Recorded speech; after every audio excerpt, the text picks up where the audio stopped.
ఈరోజు చూసుకుంటే 6 లక్షల టన్నులు ఈరోజు ఉత్పత్తిలో కూడా వెళ్ళిపోయింది ప్లాంట్.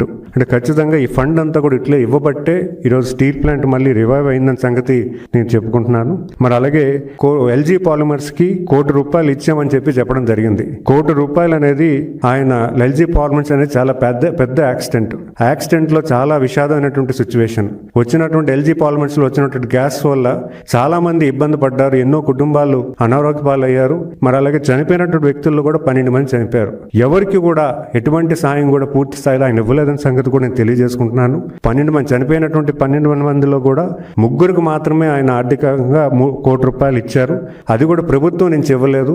ఆ కంపెనీ నుంచి ఎల్జీ పాలిమర్ కంపెనీ నుంచి ఆయన వసూలు చేసి ఇవ్వడం జరిగిందన్న విషయం కూడా తెలియజేసుకుంటున్నాను. మరి అంతేకాకుండా ఎల్జీ పాలిమర్స్ లో అనారోగ్య పాలైనటువంటి వ్యక్తులకి అక్కడ హాస్పిటల్ కట్టిస్తామని కూడా మాట ఇచ్చారు ఆయన. ఆ హాస్పిటల్ కూడా ఇప్పటివరకు ఆ ప్రభుత్వం ఎటువంటి చర్య కూడా తీసుకోలేని సంగతి తెలియజేసుకుంటున్నాను. ఈరోజు వచ్చి ₹1,00,00,000 ఇస్తానని మాట్లాడడం ఎంతవరకు కరెక్ట్ అని కూడా నేను ప్రశ్నిస్తున్నాను.